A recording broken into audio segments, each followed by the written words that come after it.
Ya Arhamar Rahimin, irhamna.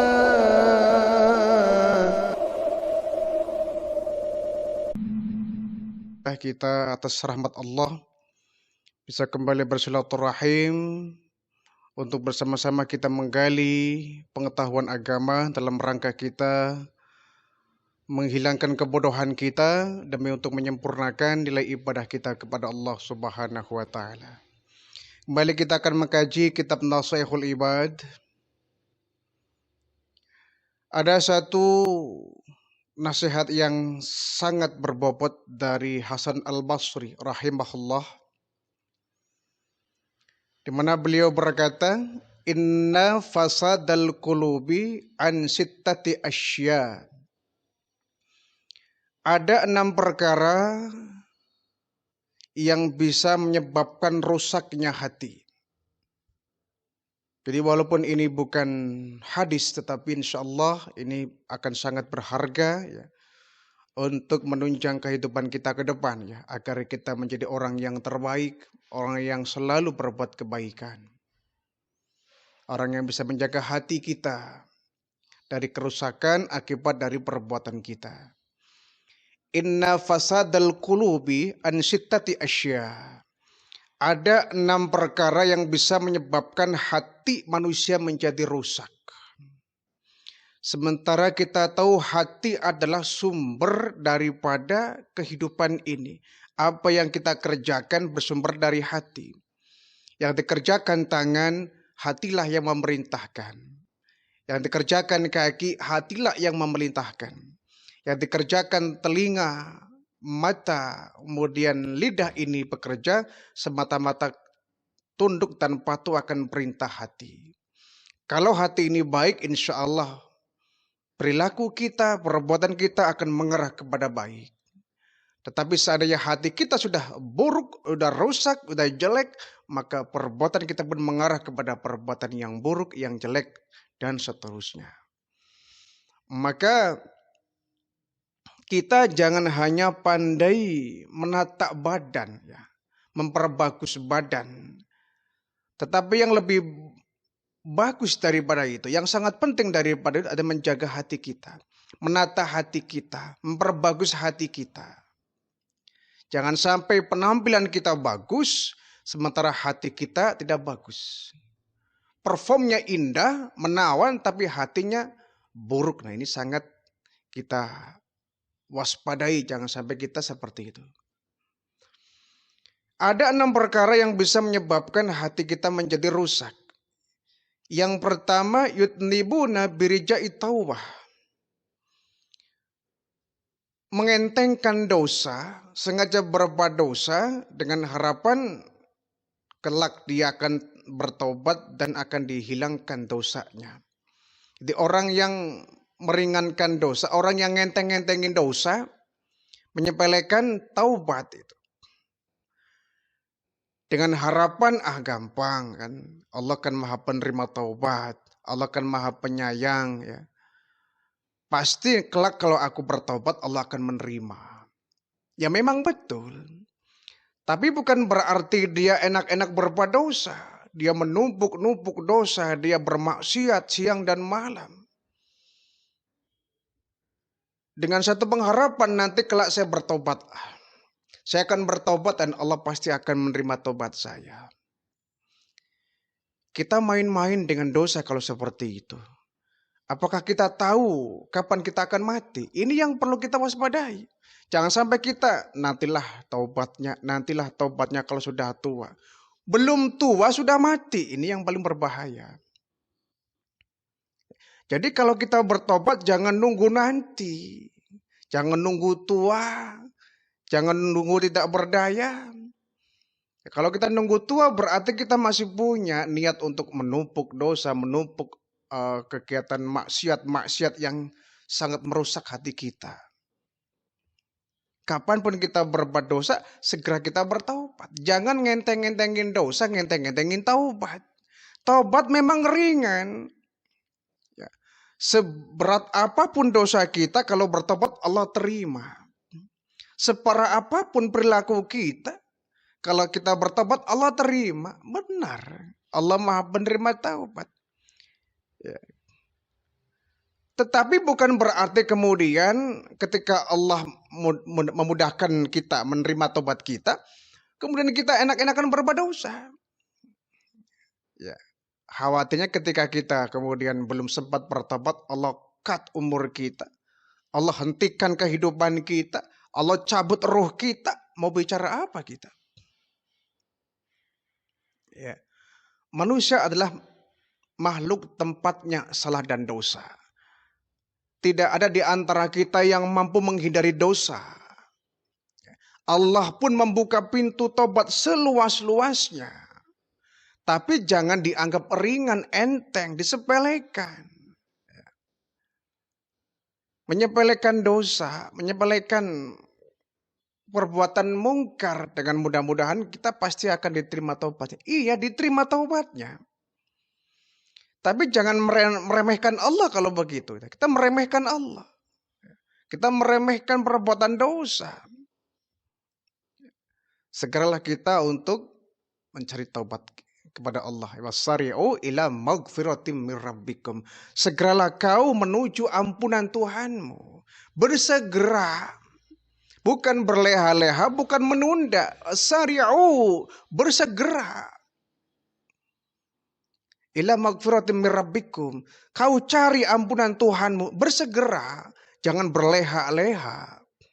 Karena umur kita nggak tahu. Usia kita nggak tahu. Sampai tua kah? Atau masih ketika muda kah?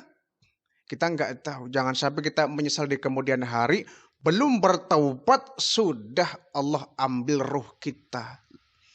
Inna lillahi wa inna ilaihi raji'un. Penyesalan yang sudah tidak ada artinya. Jadi pertama ya, perkara yang bisa merusak hati kita adalah memudahkan kita berbuat dosa, meringankan dosa, ngenteng-ngentengin dosa, dan kita menyepelekan taubat. Satu ya.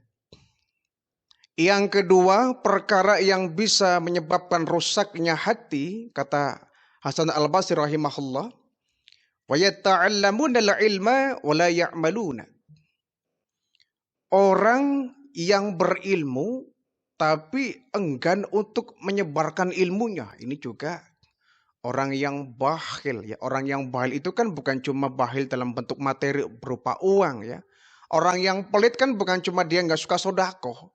Orang yang pelit bukan orang yang ketika punya makanan nggak mau berbagi. Orang yang pelit juga orang yang punya ilmu, tapi dia hanya dipendam untuk sendiri. Sementara mencari ilmu, menyebarkan ilmu, kedua-duanya kewajiban. Setelah kita mencari ilmu, kewajiban yang kedua adalah menyebarkan ilmu kepada orang yang mungkin belum tahu dengan ilmu ini. Dan ilmu ini merupakan pahala yang tidak akan terputus. Sampai kita mati, kita akan terus dikirimi pahala dari sebab kita menyebarkan ilmu. Subhanallah ini. Kitanya sudah mati terbaring di liang kubur. Tapi masih dapat pahala. Kiriman pahala dari sebab kita meninggalkan orang di dunia ini yang dulu pernah kita ajarkan ilmu. Contoh misalkan ya. Kita mengajarkan orang baca surat Al-Fatihah. Kemudian kitanya meninggal. Orang yang kita ajarkan Fatihah dia semakin pintar. Kemudian dia mengajarkan kepada orang lain lagi. Semakin ilmu itu berkembang luas di masyarakat, walaupun kitanya terbaring di alam barzah, dia akan terus mendapatkan pahala ilmu. Saya sangat kagum dengan ulama kita ya, Kiai Haji As'ad Humam. Beliau pencetak metode Iqra ya. Metode Iqra. Dari kecil kita belajar Iqra, itu karya dari ulama kita Kiai As'ad Humam dari Yogyakarta. Itu kan sangat ya, melegenda buku itu ya, legendaris. Metode Al-Quran yang sangat legendaris dari mulai kita kecil itu. Sekarang masih ada itu. Metode praktis membaca Al-Quran yaitu Iqra. beliau sudah wafat. Tapi buku yang beliau terbitkan, yang beliau cetak, beliau susun untuk orang bisa tahu huruf Al-Quran. Dengan buku itu banyak orang-orang yang dulunya nggak bisa baca Quran jadi bisa. Dari buku itu anak-anak yang semula masih buta huruf Al-Quran langsung bisa, bahkan lafaz Al-Quran dibaca dengan lancar luar biasa. Sehingga beliau waktu terbaring di alam barzakh, karena buku yang beliau cetak, ilmu yang beliau tuangkan dalam ilmu itu masih dipakai jutaan orang. Beliau masih dapat kiriman pahala di alam kuburnya. Masya Allah. Masya Allah. Sehingga dengan begitu ya, banyak orang-orang yang bisa membaca Al-Quran dengan baik dan benar. Maka pantas kalau kemudian bermuncullah metode baru ya, cara membaca Al-Quran. Mereka berlomba-lomba ingin menyebarkan ilmunya. Sehingga ketika mereka mati, ketika ilmu yang dia torehkan dalam sebuah karya dipakai orang, dia akan mendapatkan kucuran pahala walaupun dia masih terbaring di alam barzakh. Ini asyik yang seperti ini. Ulama-ulama kita, para pendiri pesantren, subhanallah ya. Santrinya ribuan santri. Awal dia merintis pesantren kecil, menyebarkan ilmu, murid-murid awal, ya. Kemudian yang sekarang jadi kiai-kiai besar, membesarkan pesantrennya. Ini luar biasa nih. Sang kiai ini ya, sudah terbaring meninggal dunia di alam barzakh karena pesantrennya semakin banyak, semakin besar, santri pun semakin membludak, ilmu yang dia ajarkan semakin berkembang luas. Sang kiai sudah terbaring di alam barzakh, dia dapat kiriman pahala. Subhanallah. Ini asiknya orang yang berilmu. Karena ilmu itu merupakan titipan dari Allah, amanah yang harus kita sebarluaskan kepada orang lain. Jangan ada orang sudah puluhan tahun di pondok pesantren, begitu pulang ke rumah hanya diam saja, nggak mau ngajarkan ilmu, nggak mau berbagi ilmu, ngisi ta'lim nggak mau, ngisi khotbah nggak bisa. Dia punya ilmu dipegang sendiri saja, nggak ada manfaatnya. Ilmu baru bermanfaat kalau kemudian disebarkan kepada orang lain dan orang lain ikut menikmati ilmu itu. Baru bermanfaat. Ya. Jadi memberantas buta huruf, memberantas kebodohan itu wajib. Tapi yang lebih wajib lagi adalah menyebarkan ilmu setelah kita belajar. Apa yang kita bisa sampaikan? Ya. Apa yang kita bisa sampaikan kepada orang lain. Asalkan ilmu yang kita sebarkan itu ada rujukannya. Ada dasar dalilnya. Ya. Sehingga tidak menyebarkan pengetahuan yang menyesatkan masyarakat. Ya. Jangan kita menyebarkan ilmu tanpa dasar hukum, tanpa dalil. Al-Quran nggak dibawa, hadis nggak dinukil. Pendapat ulama nggak disampaikan. Dia menyebarkan ilmu dengan pendapat dia, ya salah. Ya, kita harus membawa Al-Quran. Ya. Berdasarkan Al-Quran, hal hadis. Paling tidak petuah ulama-ulama yang sudah menyebarkan ilmu banyak kepada kita, kita sebarkan kepada orang lain. Jadi orang yang memiliki ilmu tapi dia enggan untuk menyebarkan ilmunya, itu bisa menjadi perusak hati. Yang ketiga, perkara yang bisa merusak hati kita, wa idza amilu la yahlisuna. Yaitu orang yang beramal tapi tidak ikhlas. Ini juga masalah ya. Ini masalah. Kita beramal tapi enggak ikhlas, ya kosong nilainya ya. Tidak bernilai sedikit pun. Ya. Kalau kita beramal harus didasari ikhlas. Tanpa pamrih, hanya dia menerima pamrih dari Allah Subhanahu wa taala. Ya, kita ibadah sholat, kita ibadah puasa, zakat, haji, ya, wakaf misalkan, kita berderma, kita bersedekah. Jangan sampai ada ketumpangan niat yang lain, harus ikhlas karena Allah Subhanahu wa taala. Dan ini yang sulit bagi kita. Ini yang sulit bagi kita. Kalau sudah kita dilumuri urusan dunia, sudah diganggu dengan urusan dunia, kita akan sulit menata keikhlasan dalam hati kita. Ikhlas beramal itu artinya dia nggak disuruh, jalan sendiri. Itu kemauan sendiri, namanya ikhlas itu.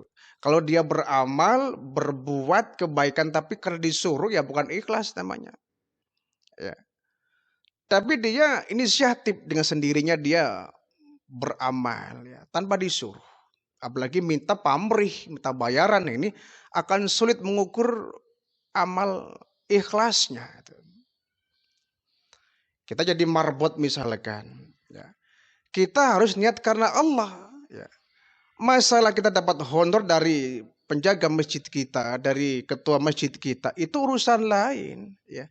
Tapi yang terdepan kita harus ikhlas dulu. Jangan sampai kita jadi marbot, ya, petugas masjid ngepel menyiapkan karpet, ya, hanya melulu niatnya ingin mencari uang. Nah, ini berbahaya, nggak dapat amal.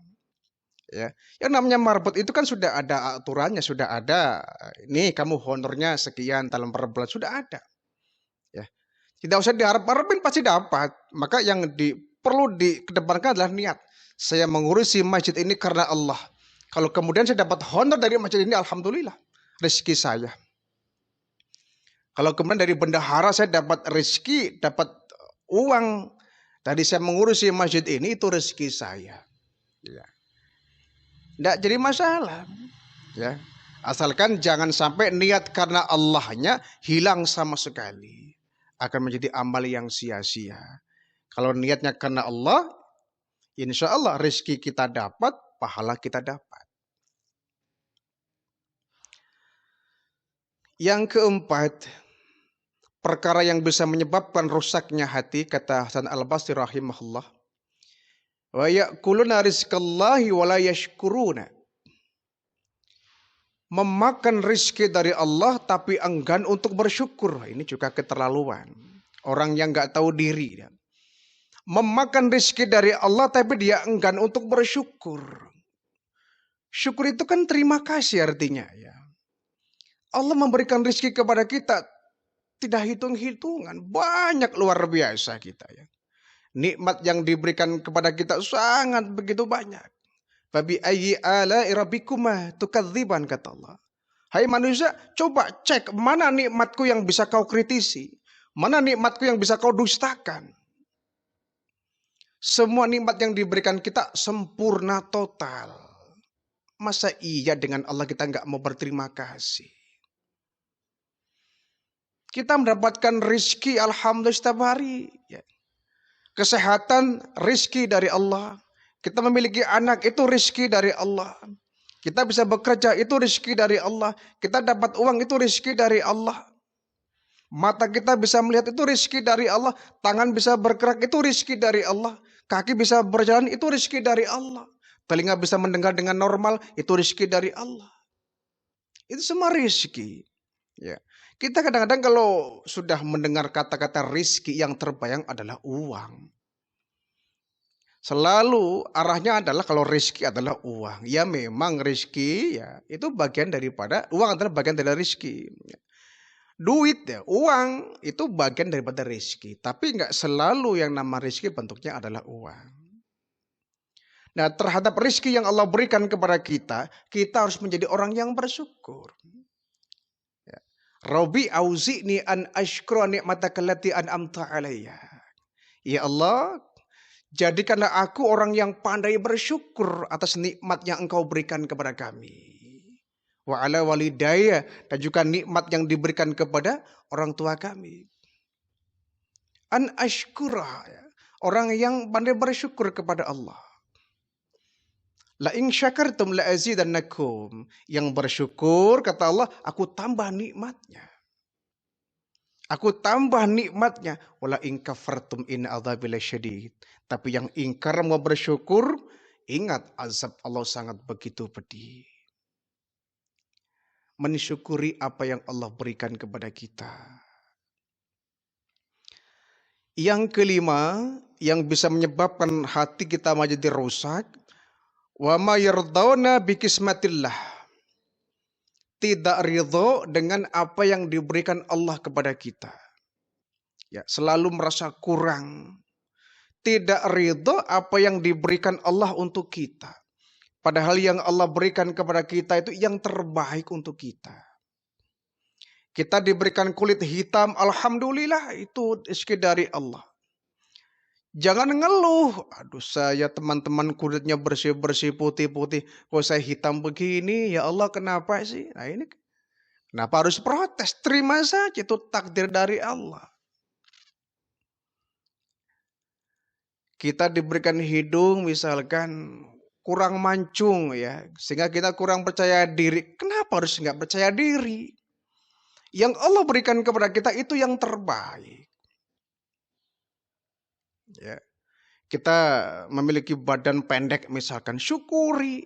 Ya Allah kenapa sih saya tuh pendek banget kayak gini? Itu minder dengan teman-teman ya. Badan kok pendek sekali, kalau foto misalkan foto bersama yang lain jangkung-jangkung, kita paling pendek sendiri, ya nggak usah malu. Terima saja itu pemberian dari Allah. Atau kita diberikan badan yang jangkung yang tinggi misalkan, alhamdulillah syukuri ya. Masang lampu nggak usah susah payah umpama ya. Main basket juga dia akan menang pasti karena tinggi badannya. Syukuri, jangan mengeluh. Yang Allah berikan kepada kita itu yang terbaik untuk kita. Diberikan badan gemuk, alhamdulillah. Badan saya gemuk ya. Diberikan badan yang kurus ya, alhamdulillah badan saya kurus. Yang jelas yang diberikan kepada kita sudah diukur dengan kebutuhan kita. Allah Maha tahu akan kebutuhan kita. Yang diberikan kepada kita itu yang terbaik menurut pandangan Allah. Walaupun menurut pandangan kita kadang-kadang kenapa sih. Tapi itu Allah sudah mengukur sedemikian rupa. Yang diberikan kepada kita itu yang terbaik dalam pandangan Allah. Jadi kita jangan sampai mengeluh dengan apa yang Allah takdirkan untuk kita. Kita lahir menjadi orang Jawa. Ya Allah kenapa sih saya jadi orang Jawa. Coba dulu ketika lahir jadi orang Sunda misalkan. Loh kenapa harus menyalahkan Allah? Ya. Kenapa? Ya Allah kenapa sih saya harus lahir sebagai orang Papua? Kenapa? Itu takdir Allah. Itu yang terbaik untuk kita. Jadi takdir itu kan ada yang bisa dirubah, ada yang bisa dirubah. Takdir mubram, takdir yang tidak bisa dirubah, ini yang harus kita terima apa adanya. Ya. Kita punya saudara, dia masih usia muda, 20 tahun, tapi sudah meninggal dunia. Ya Allah kenapa sih dia kan masih muda. Ya, dia belum nikah, dia belum punya pekerjaan, ya. Belum berumah tangga, belum bisa menikmati hidup ini dengan sempurna ya. Dia sudah meninggal dunia. Itu maunya Allah. Maunya Allah. Kita bersedih boleh, meratap jangan. Ya. Kenapa sih orang tua saya cepat sekali ya Allah engkau ambil. Aku kan masih butuh bimbingan bapak saya, ibu saya. Kenapa mereka berdoa segera. Cepat sekali kau ambil, kau panggil. Itu kemauan Allah. Kita nggak bisa melarang-larang. Ya Allah, kau jangan wafatkan orang tua saya sebelum saya menjadi orang dewasa. Oh ya nggak bisa. Kemauan Allah ya terjadi. Kita nggak bisa menghalang-halangi. Ya. Mungkin ketika orang tua kita diwafatkan ketika kita usia dini umpama ya, bapak kita meninggal, ibu kita meninggal, sementara kita masih sangat muda. Ya. Mungkin Allah mengajarkan kita untuk mandiri. Ya. Mungkin itu Allah memberikan cara kepada kita agar kita menjadi orang yang mandiri. Ya. Orang yang bisa berdiri sendiri tanpa topangan orang tua. Berapa banyak anak-anak yang sukses ya. Ketika ditinggal wafat ibunya, bapaknya di usia muda, dia bisa berdiri sendiri, bisa tegak, bisa mandiri, dan bisa sukses ini luar biasa. Jadi Allah memberikan kepada kita itu yang terbaik untuk kita. Yang keenam, perkara yang bisa merusak hati adalah Yudfanuna mautahum wala ya'tabirun. Mengubur jenazah, mengubur mayit, wala ya'tabirun, tapi enggak mengambil iktibar. Tidak mengambil pelajaran, ini juga banyak terjadi fenomena ini. Masyarakat kita kadang-kadang ya mereka ikut bertakziah. Takziah itu kan artinya kita selain berduka cita, kita mengambil pelajaran. Iya ya, nih teman saya beberapa minggu yang lalu masih bercanda dengan saya. Sekarang dia sudah nggak bernyawa. Kau sekarang dimandikan. Kau sekarang saya kafankan. Kau sekarang saya solatkan. Dan sekarang kau akan saya kubur. Sekarang kamu, mungkin besok saya. Mungkin minggu depan saya. Tahun depan mungkin saya. Tapi yang jelas pasti itu terjadi. Ini namanya ngambil iktibar. Ini yang jarang dilakukan. Orang mengantarkan jenazah ke liang kubur itu kan harusnya direnungi. Hari ini dia beramai-ramai dibawa orang ke liang kubur, dimasukkan ke lubang kubur. Hari ini dia, mungkin besok saya. Minggu depan mungkin saya. Tapi yang jelas pasti saya akan mengalami hal yang serupa dengan dia. Ambil iktibar. Ya. Kadang-kadang orang yang bekerja sebagai penggali kubur ya, itu mestinya orang yang paling mengambil banyak pelajaran itu. Tiap hari mungkin dia menggali kubur, ada orang meninggal lagi, dia menggali lagi. Tapi kadang-kadang kita ini penggali kubur ya, tiap hari dia menggali kubur, meletakkan orang di liang kubur ini, tapi dia nggak sholat.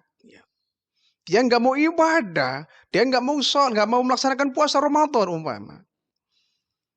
Yang dia lihat, yang dia dengar, yang dia saksikan tidak menjadi sebuah pelajaran. Ini kan sia-sia kita. Itu kenapa orang yang takziah itu ya, pahalanya begitu besar itu. Ya. Bahkan kata Nabi menyerupai gunung Jabal Uhud. Pahala orang yang bertakziah dari mulai dia memandikan, mengkafankan, menyolatkan sampai mengantarkan ke liang kubur dapat pahala seperti besarnya gunung Jabal Uhud. Besar sekali. Kenapa? Dia di samping melaksanakan perintah agama ya, fardu kifayah, dia bisa mengambil pelajaran. Dia bisa mengambil pelajaran, iktibar, pedoman, sehingga dia hidupnya berhati-hati. Hidupnya akan semakin baik. Karena apa? Kita akan dihadang oleh kematian. Mestinya begitu. Jangan kemudian yang kita lihat ya pemandangan biasa. Orang ngubur mayat ya itu ngubur mayat ya. Sepulang dari itu malas ibadah lagi. Nggak mau ke masjid lagi. Nggak mau sholat lagi. Nggak mau puasa. Padahal barusan udah melihat teman kita dikubur. Engkau kok nggak sadar bahwa kita akan nyusul dia. Kalau begitu saya harus mengumpulkan amal sebanyak-banyaknya. Ini yang menyebabkan hati menjadi rusak. Hati menjadi rusak karena apa? Kita nggak mengambil pelajaran yang bisa menyebabkan kita menjadi orang yang lebih baik lagi.